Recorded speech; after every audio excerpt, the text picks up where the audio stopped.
welcome, ladies and gentlemen, to Materials for the Arts for our conversation with our most recent artist-in-residence, Nicole Awai.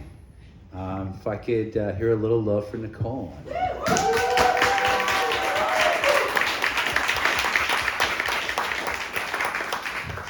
I believe I'm still the artist-in-residence until next week, right? That's absolutely true. That's true. That's right. And what a loving and fantastic experience it's been to have you here and working with us. Part of the goal of the Artist-in-Residence program at Materials for the Arts is to activate the space. We have all these fantastic materials that are donated by companies, things that maybe would have normally been thrown out, but instead they're given a second life here at Materials for the Arts, where artists can reuse these materials to make projects with. And our Artist-in-Residence program is really kind of all about actually activating those materials at Materials for the Arts. So, it's not just the vegetables at the farmer's market, it's like the chef like making you that meal. You can smell it right there and appreciate it. And we've been so thankful and lucky to have you here as the Artist-in-Residence. When you first started here, you had like, I'm gonna do this idea, and you're walking through the warehouse like, no, actually I'm gonna do this, I'm gonna do this, I'm gonna do this. But then this is the show that you settled on and came to that experience. But I'd just love to maybe to start, if you could just kind of talk a little bit about kind of the process that you went through here making these specific pieces here. Well, no, it's true. You get here and there's so many things. You have so many ideas, and you're just like, oh my God, you want to make everything, and then you freeze, and you spend a couple of weeks of like dumbfounded because now you just are confused and you don't know what to do. But yes, looking through that was interesting and amazing. I actually thought that I was going to make sculptures. Mm. And soon I think I had to give in to what the experience was offering me, and the direction that it wanted to go in was this and not that. So I stopped resisting and I let that happen. That's beautiful, and I've heard you talk about different kind of nuanced decisions that you made along the way. You were mentioning, I was looking at one piece, and there's a frame, and you were talking about how you had found the frame, but then you had found kind of a piece of fabric, almost like a flowered material, that then you kind of embedded into the border. Is there would you mind just like talking a little bit of some stories about how some of the different pieces were created? Well, I came in with this idea that I was going to allow the experience to direct me. And then I found myself getting fixed in an idea, right? And then, as I said, had to abandon that. But then when I accepted again that just let the experience guide me, I started to just see more stuff. So it's just like this, respond to the thing that you see. And the more that I responded to the things that I saw, it's more that it fed the idea that I had already, So I just started to see more. But I think that's art, right? Once you're open, right, and the idea is coming to you, then, the things that it wants, it tells you, and you can see it. So it was really organic here with me with that. I don't know, at first I thought, it's like, what? Why don't you want the frames?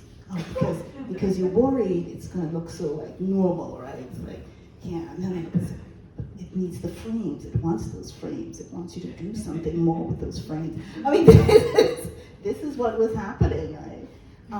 But as I said, once I let that go, it was all good, and I could see, I mean, it was things like, I'd find this broken frame, and and because it was broken and not because it was whole, that I decided to sort of do this thing where I'd use both halves, But that's what I'm saying, it's like, because I was open to that. And in a sense, these came together very much like sculptures. Mm-hmm. Very much about building up layers and putting things back together. as opposed to, finding things whole. It's like reassembling things, putting things back together, layering things onto things that would not suspect would go together. I think it was very much a sculptural kind of process. And there, I know exactly the piece you're talking about, where there's the bottom frame of one, one half of the frame becomes the form of one piece, and then it's almost like the twin of it has the other part of the frame. Other part of the frame, yeah. And then it has literally plexiglass pieces in each, and then there's pieces of, is it like a wrought iron kind of a fencing? Yeah. So there's a decorative wrought iron, because with that's what I'm saying. You see something. I would see something, and all of a sudden, I would see the whole thing in my head. So I think when I saw that frame in particular, and I think because it was so solidly built that when I cut it in half, it still had that structural integrity. And then I had the decorative wrought iron pieces in the studio already. And when I had those two things together, I knew what it had to be. Mm-hmm. And so it's that diptych. Mm-hmm. Yeah. It's the diptych on this side that is still untitled. So it's the yet untitled one. And I think it's going to remain yet untitled for good, because I feel like it's, out of all the works in there, it's the one that does not want to be nailed down at all. It always wants to be in transition. So I think that will remain the title. And so it seems like from your process, it's like you're saying, like you're willing to incorporate these kind of maybe more traditional elements like frames and paint and et cetera, but then also there'll be these moments where you're pouring resin on these pieces, or you're just sprinkling found materials, or as you're working, is there kind of a process where you it sounds like you see a vision somewhat, Mm-hmm. but then you're kind of organically working towards that outcome? Yeah, no, it's true. I would see it. How do I put it? It's not like you here, and I think all the other artists, and this room is full of artists, by the way.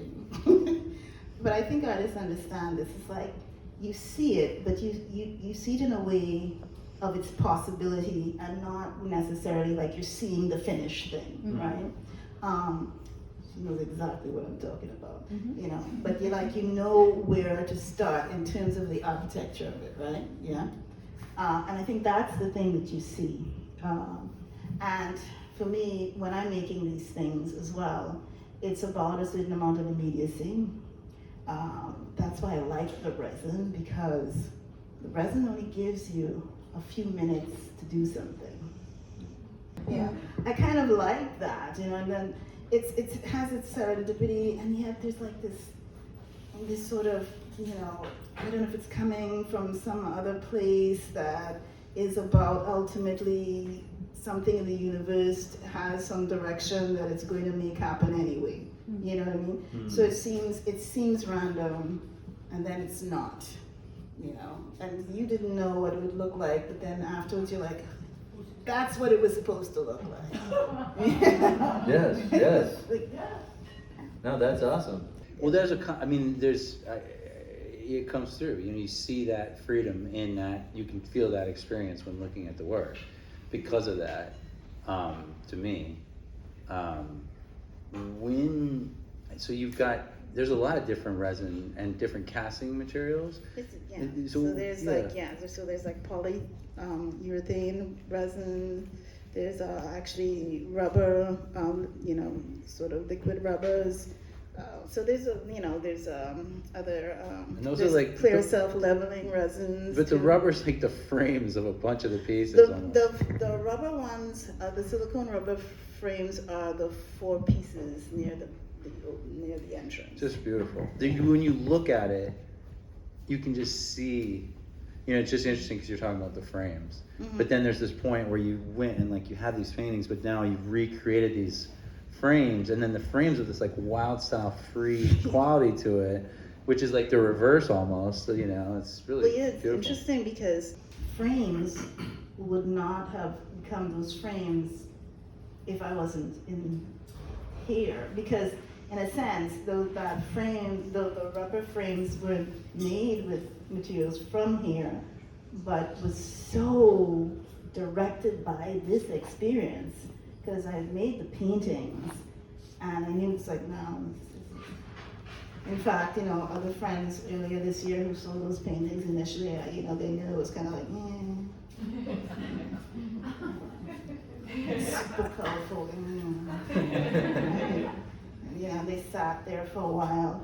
But it's while I was here and making some of the other works and the way that I was, dealing with sort of unframing the frame, that I knew what those paintings needed to become what they needed to become. So they're very much a result of being here. It's beautiful, and I love how the paintings have this whole colorful palette, but then the frames, these rubbery, blobby frames also have that too, and then there's this interplay between it. Just becomes just visual, just knock you right in the stomach. Material, that's what I'm saying. These might be mostly two-dimensional works, but they're coming from such a sculptural place, and I wanted, to get the viewer to have the experience of a different kind of materiality, an unexpected materiality with those paintings. Also, I wanted to make them feel like they were sort of moving and still becoming. I think I've done that in my work all the time. I want this thing of things where they're not static, they are not fixed, they're constantly shifting, or they seem like they're shifting. I kind of like this thing is, that you, the viewer, might think, if I look away and look back, it's going to be a little different next time. I like that, it's like. So I think that's what I was trying to do with this. It has that experience. I mean, and your work has had that feeling as well. So just to maybe talk a little bit about, in the text for the show, it's talking about kind of some of your memories of this kind of, I don't know, vampiric character that you had a positive experience with. Yeah. I think I resist, and I think it's true in your woman of color artist, once you talk about anything cultural, all of a sudden it becomes identity work and blah, blah, blah, blah. So I often resist that. Understood, yeah. But the moment that we find ourselves in, especially, right now, I still make work and that responds to what's going on. I do not illustrate what's going on, but a lot of my work comes from responding to what is happening to us. And I think I was just in more agony than I knew around what was happening to women and our rights, right? And just in democracy in general. She came to me, something I hadn't thought about for years, this folklore character called the Sukuyan, that I first heard about when I was a child growing up in Trinidad. And it's true, I never thought she was scary. I thought she was interesting as hell. Wow, you could shed your skin, become a ball of fire, And then when I was in Florida and in grad school, the first 10 years of my American life were very, how should I put it, puts me in this constant place of displacement. And I think at that time she came back to me too, because for me, from my childhood, she just seemed so free, I remember being in Florida back then. It's like, man, I wish I could just turn into a ball of fire and just go wherever I want and, not be under this, looking glass micro, thing that I'm constantly in academia. At that time, unfortunately still at this time, it's like that too. And started researching. I was taking African art classes, and I just came with this idea in my head at first, but I think it's maybe indicated from some of the things that I was reading, that really and truly she this idea around this, of her being a negative character, was really part of the whole colonial experience of suppressing, you know, sort of the agency of women back then too, right? So I think that's why she really came into my head. You know, and in ways I think, you know, there's a process of abstraction in that, right? We're constantly being subdued, minimized, sidelined, right? And so so I was equating sort of the abstraction of that with the abstraction of this work, and sort of her spirit and energy is moving through it. You mean, it just makes me realize, you know, again, think about the power of the arts to communicate complicated messages like that, and vice versa, how something that, you know, can be abstracted in both directions too, you know, in the sense,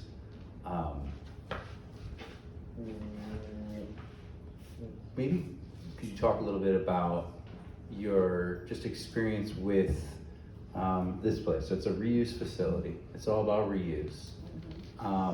How was it being in a place, I mean, you're someone that reuses material in your work, but just to be in a spot where you could take things, put them back, get ideas, any cool adventures? It was amazing. Loved it. All of it. You know, I've been coming to material for the arts like since like at least the last 20 years or something, you know, because we've all done this as artists in New York. You know, through different organizations, you've done workshops at Socrates, Sculpture Parks, you know, get stuff from material arts. You're working with this other org, so you go to material. So, you know, I was used to come in here and, you know, either if I'm doing another residency or whatever it is, we'd make appointments, come here, right? So I had this very clear understanding of this space. So when this opportunity came, I was just like, yes!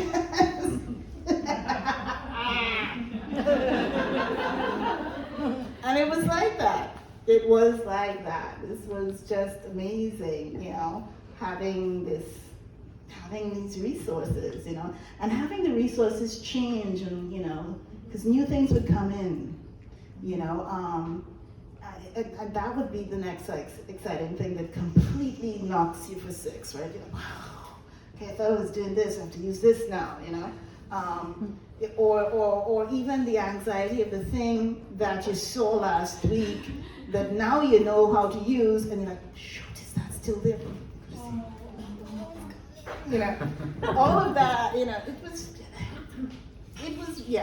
was amazing to be here and have those resources and be in this environment. Or even just, I really love the night times too when I'm in here, and it's just me and I have the whole warehouse to myself.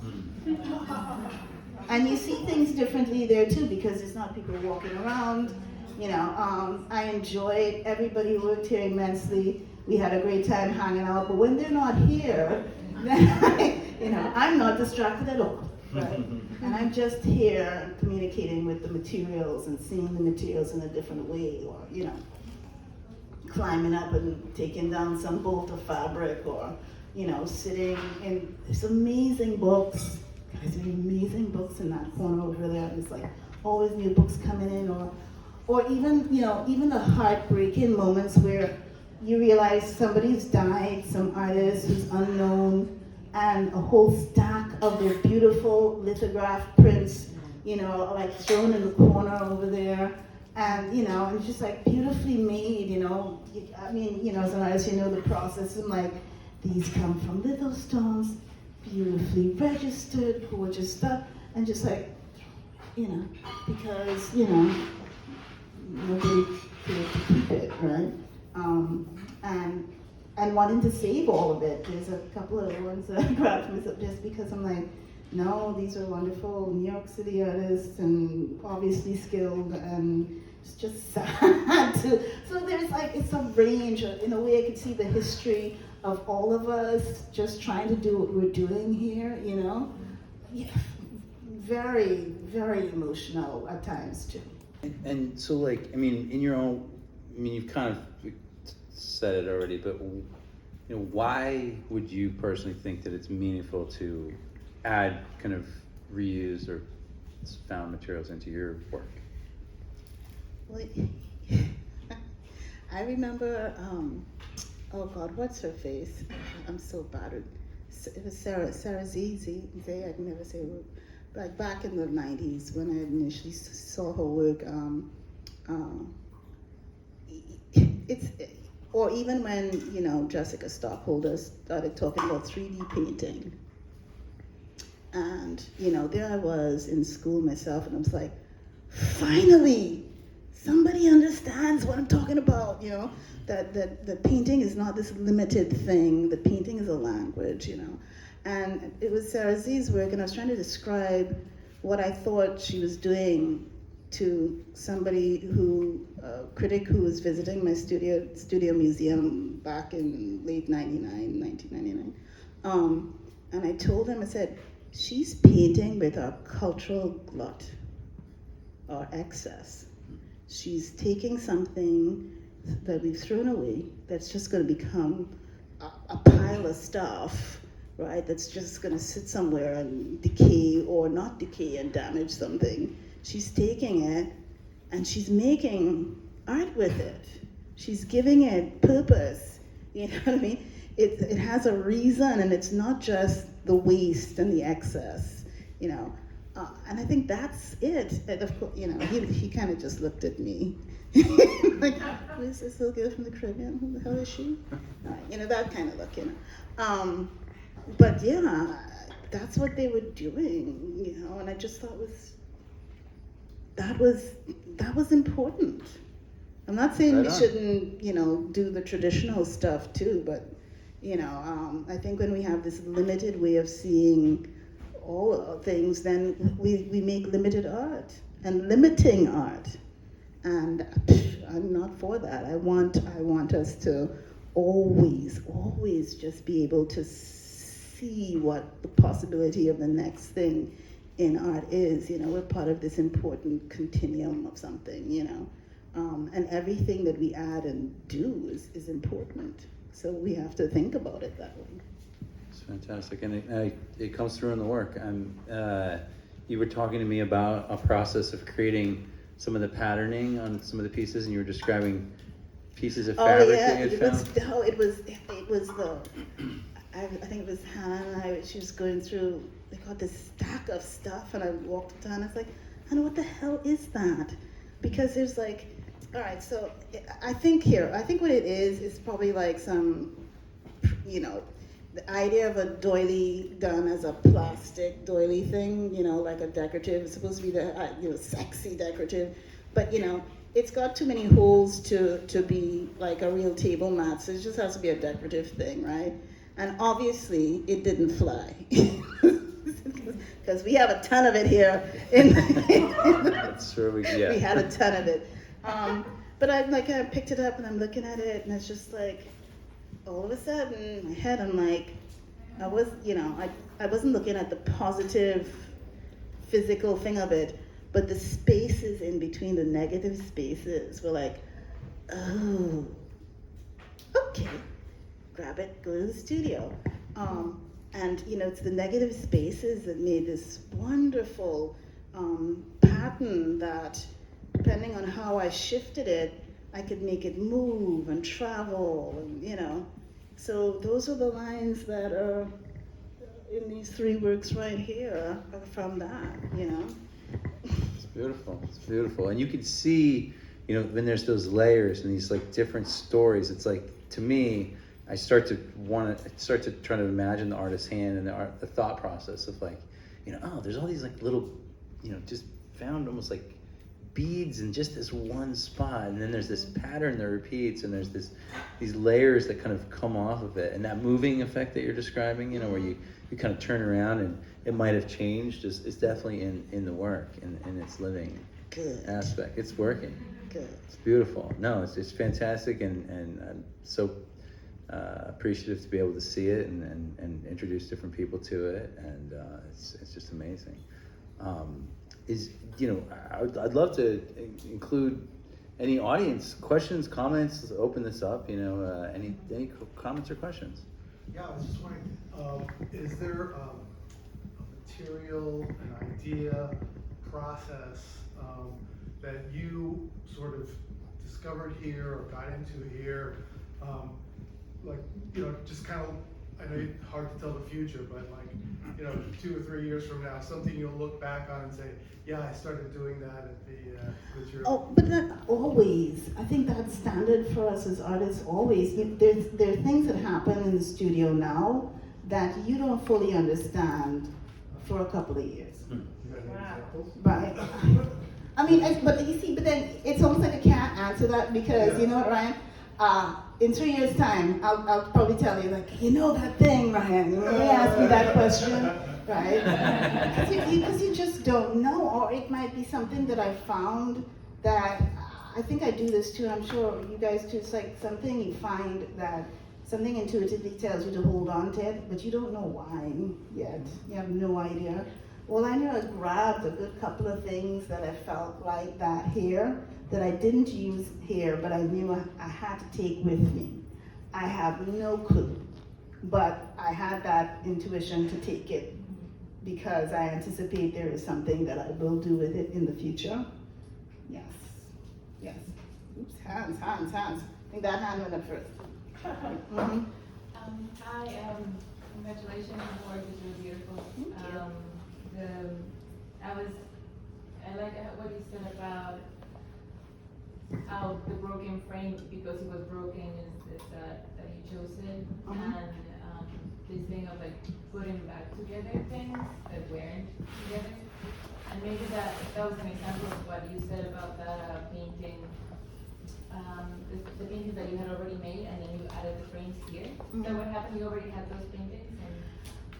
Well, at the beginning of the year, I actually had, blessed, I had this studio here, and I had another studio in Dumbo, which was great, subsidized studio space in Dumbo.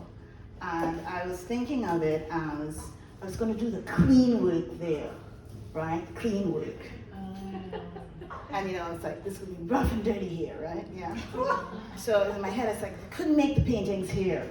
Hold over there, could have made these paintings here. But it's you can't fight the way you're thinking at the time, right? It's like, let me make the clean stuff there. Anyway, so I was making it in conversation. It was the same conversation, but there was a certain cleanness over there. But when I made them over there, I really knew that they were incomplete. And it was really working here that I saw the way to complete them. So here you, maybe you said this, but the rubber, the silicone rubber, all those materials were already here?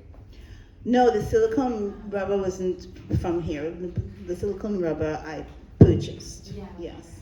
Yeah. Here, we do have materials that come in like that here, but oftentimes those materials are no longer good because a lot of those materials would not have a short shelf life. Or, I would recognize some of the resin materials that I normally use, but people think giving us part A of it and not giving us part B. That's not helping folks. Don't do that. We had some of that. I was like, oh shoot, there's so and so. Oh damn, no part B. Okay, well then can't use that. Right. I was just wondering if another criteria, or what are the other criteria that you use to pick up stuff, and if excess had anything to do sometimes, like, oh, we have a lot of this, so I better use it. You have that thought, but that doesn't, after a little bit, that's not a credible thought because it's really not about just because it's there, Sometimes you'd see something and yes, trigger, yeah. And you think you're going to use it because there's lots of it there, right? That becomes not important once you realize what you want to do with it, It's not really whether there's a lot of it there or not. The only thing there was a lot of, let me see, I think we had a lot of plexi. Yes. Right, and I think that's why I thought it was going to be these sculptures, plexiglass and stuff squeezed between. But in a sense, I kind of did that still, but not the way I thought I was going to do it. Yeah. Why did we have all that plexi again? Why do you folks think we have a lot of plexiglass? COVID-19. Yeah, pandemic.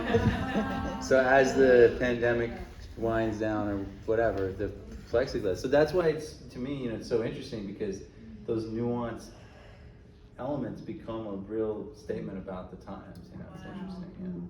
Yeah. Yep, hit some other hands. Wait, Ellen's was up before, yeah, Ellen, go ahead.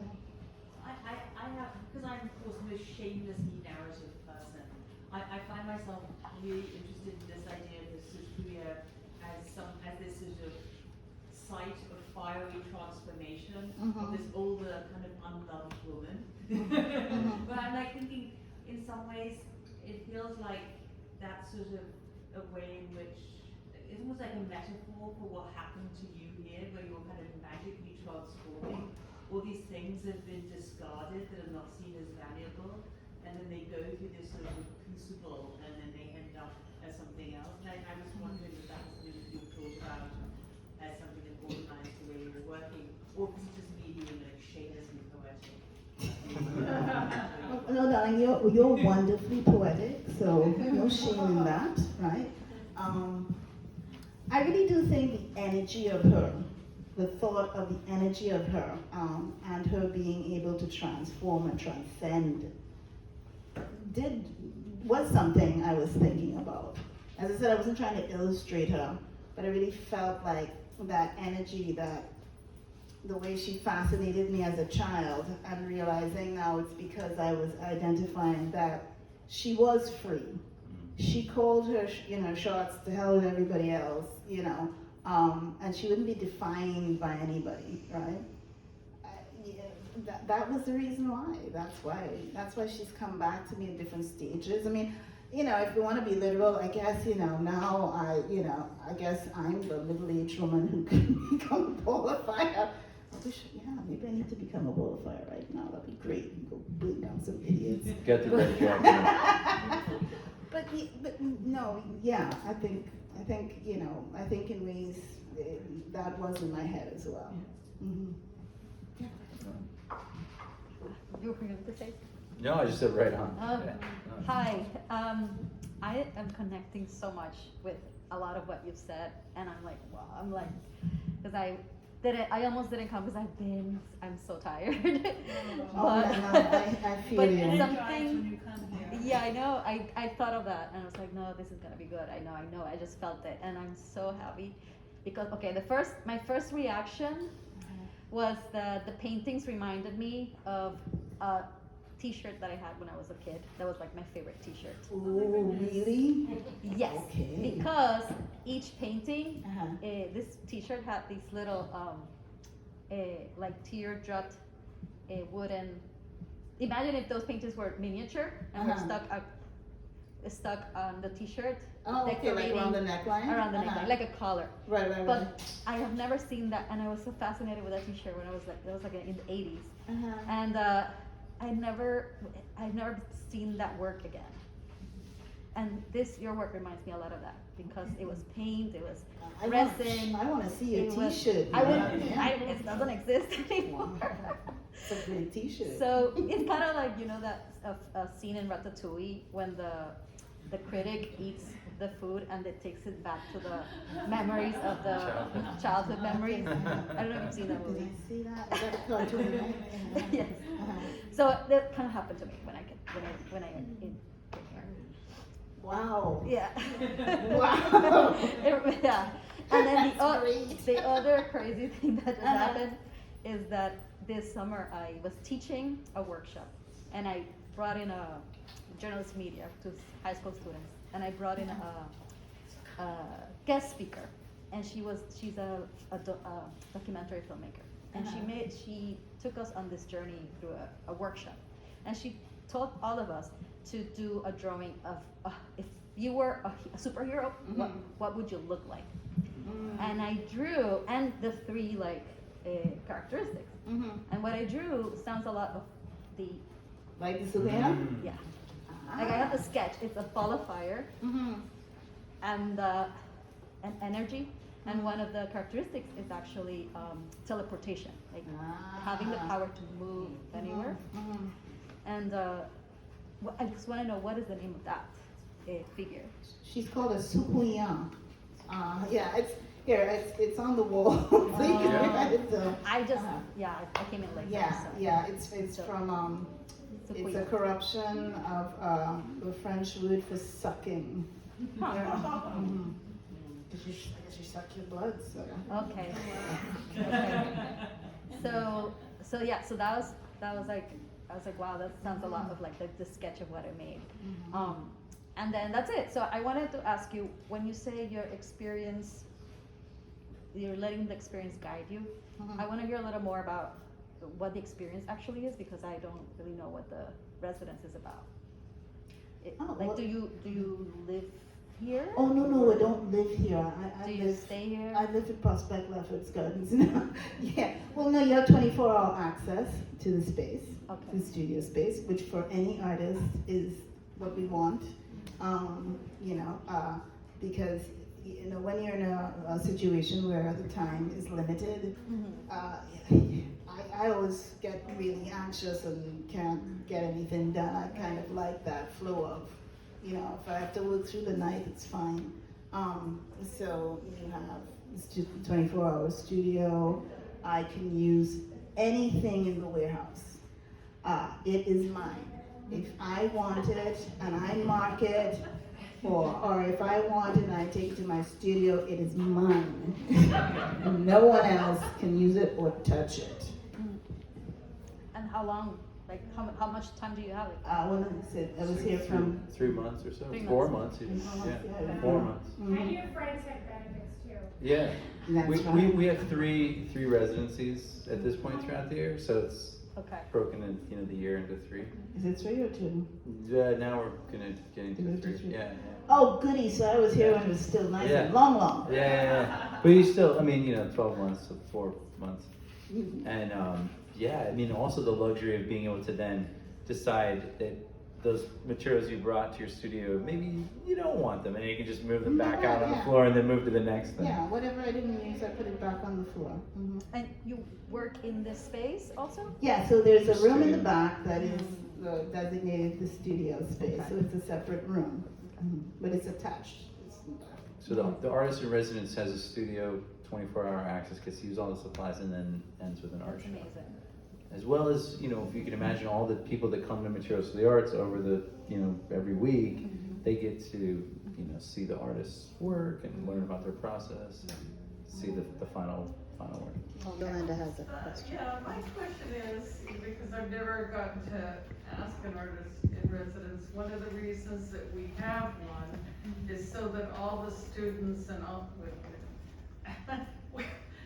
the students and teachers and people who troop through here, and I'm sure part of the time was COVID time and maybe there weren't people, but when there were, what was the interaction like with those groups of kids? Did you have? Yeah, well, I think because of COVID too, there are probably not as many as would have, but John and Tara, folks would bring people into the studio, and I'd talk to them a little bit about what I was working on right then. Sometimes I could show them what I was working on, and have that interaction with them. Yeah, I think they're always just amazed that, wow, there's somebody back here making art. It's crazy. Very When they're much. turning all this stuff that they're getting, they get to see the real deal, making the real thing. Yeah, no, but it's true. I always get that kind of surprise, like, oh my God, really? Wow. Like, and then you tell them, oh yeah, this was, this broken off thing or this thing, or and they're like, wow. But that's so important, so thank you. Definitely. It definitely gives people a license, to be able to see someone that's a practicing artist that makes this decision to kind of use that thing that we maybe, had walked by on the street earlier in the day, and that's, I think, tell me if I'm wrong, but Yeah.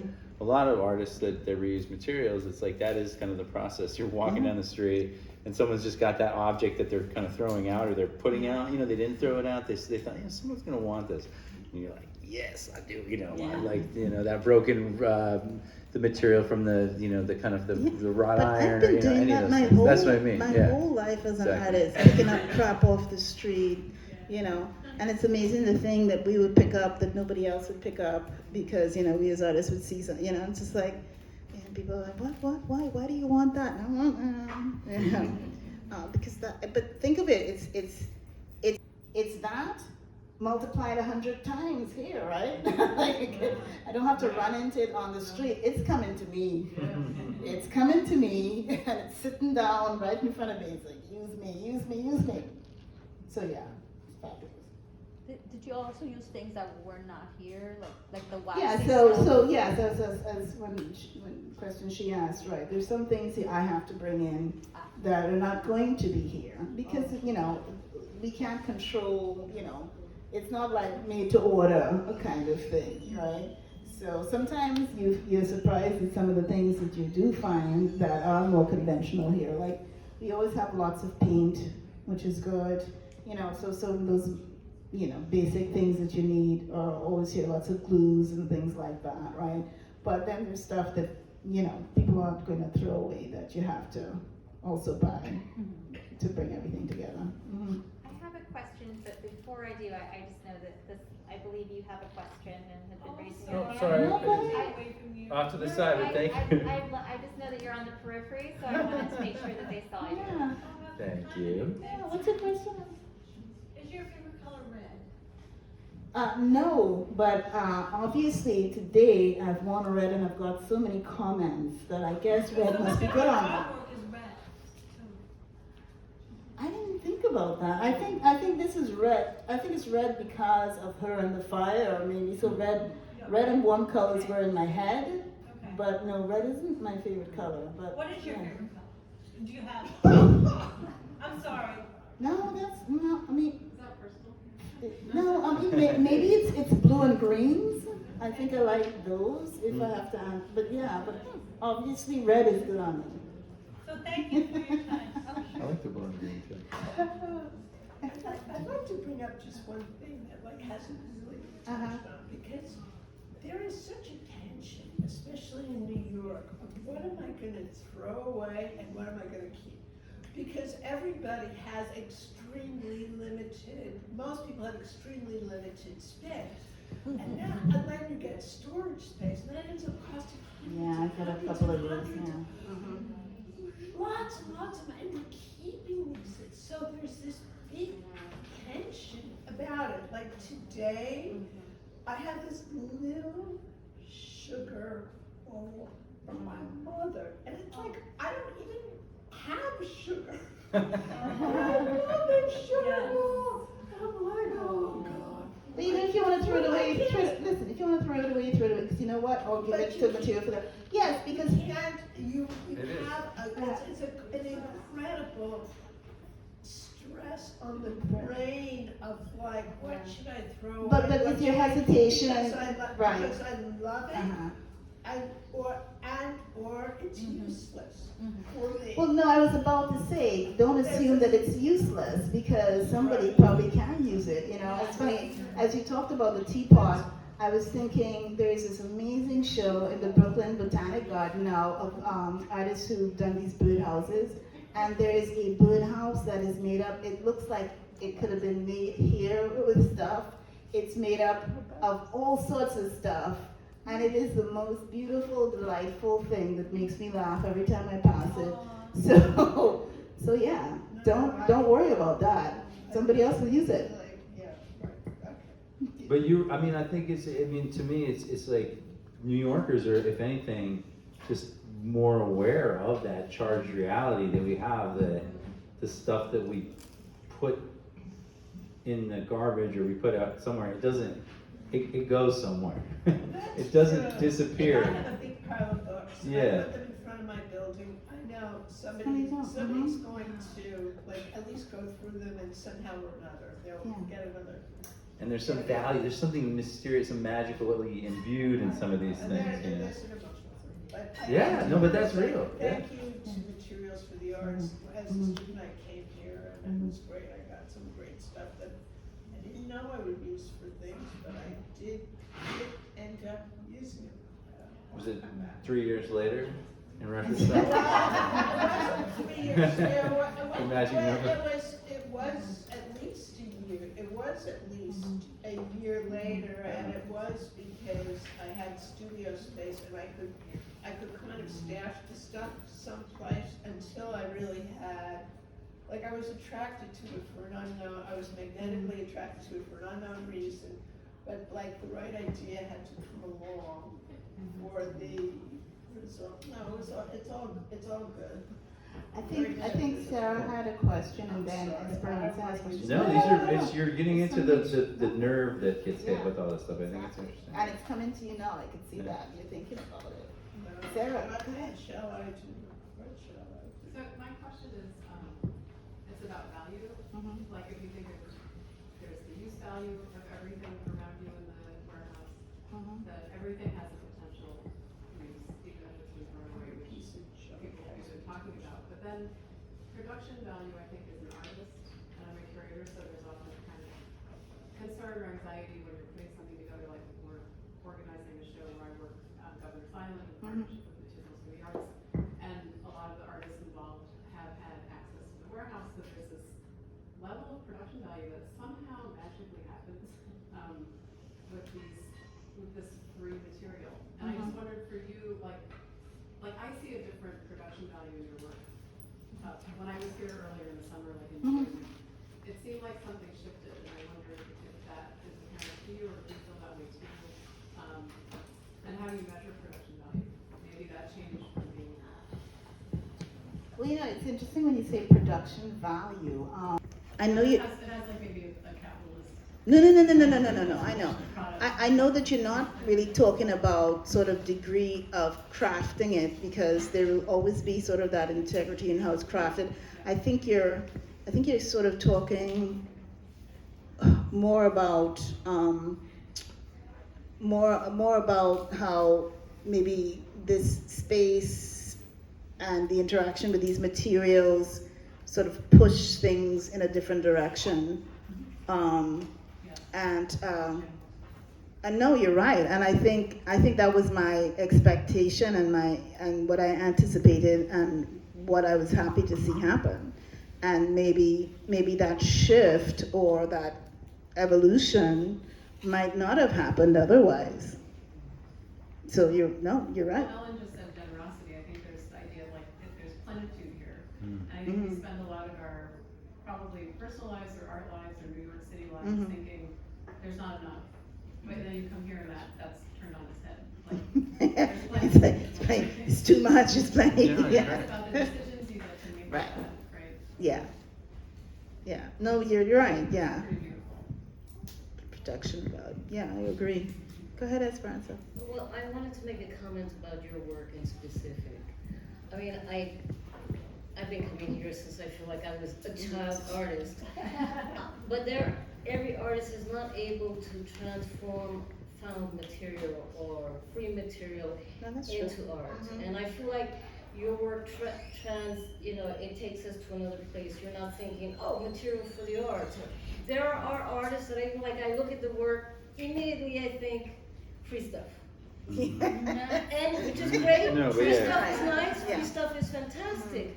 But then there are artists that transform it so much like you do. It's a huge transformation where I see it as Nicole's work, I recognize it anywhere.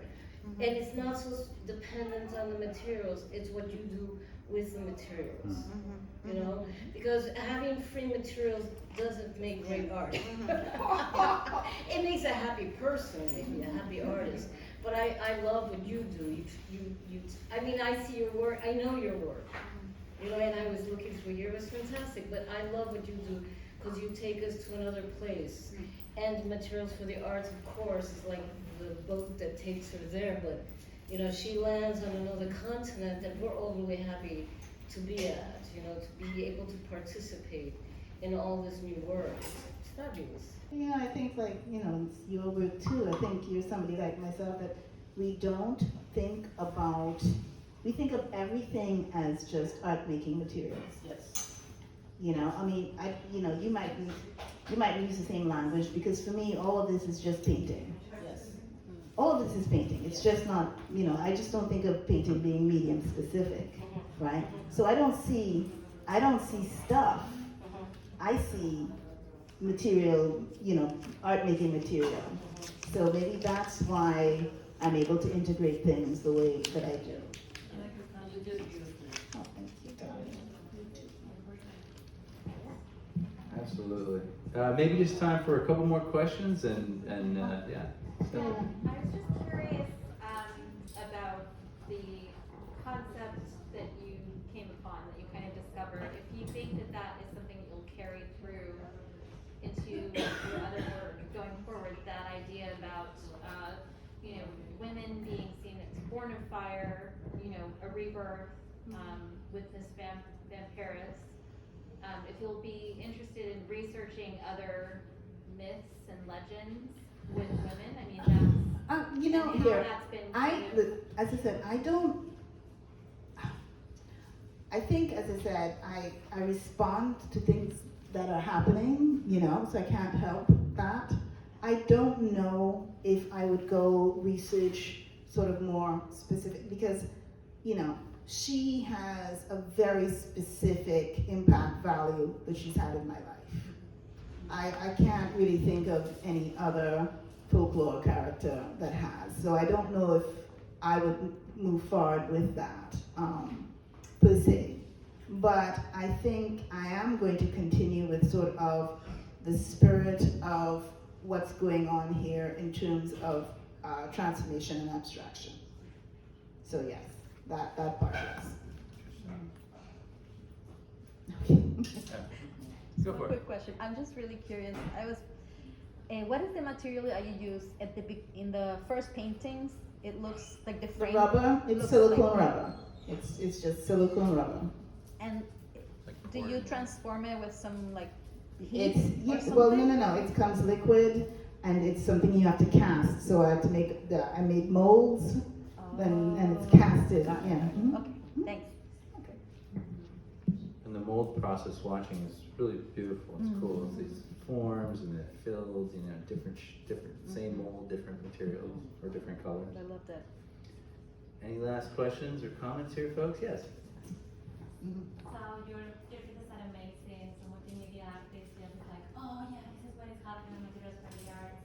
And I see a narrative, like a curatorial narrative from the beginning with the vibrant pieces, and then here and that is a little bit less bright. And I'm wondering, with the scales of materials that you have here, are they pieces that didn't make it to the exhibition, or they pieces that you made intended for the exhibition but didn't make it? No, everything made it.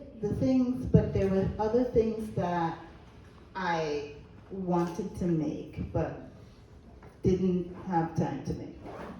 So kind of connected to what you were asking. There is but there's always carry through in my work.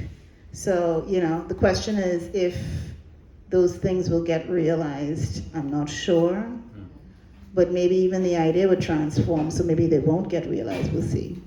But yes, it's the stuff that I didn't get to. You have to stop at some point, right? Yeah, and then they put you out, well, you could keep going. So maybe that's a good point to look for the future now, is to see, we'll have to keep an eye on your work and see the continued evolution. You've been doing fantastic work that we've followed and got to be a part of it, and thank you so much for spending the time talking with us this evening. Thank you. Folks, if we could hear it for Nicole Awai. Thank you. All right, folks. So thank you so much for coming out tonight. You're welcome to help yourself to any last refreshments, and come out to Materials for the Arts every month for different fun activities. Thank you. Thank you. That was beautiful. Oh, it's so great to be able to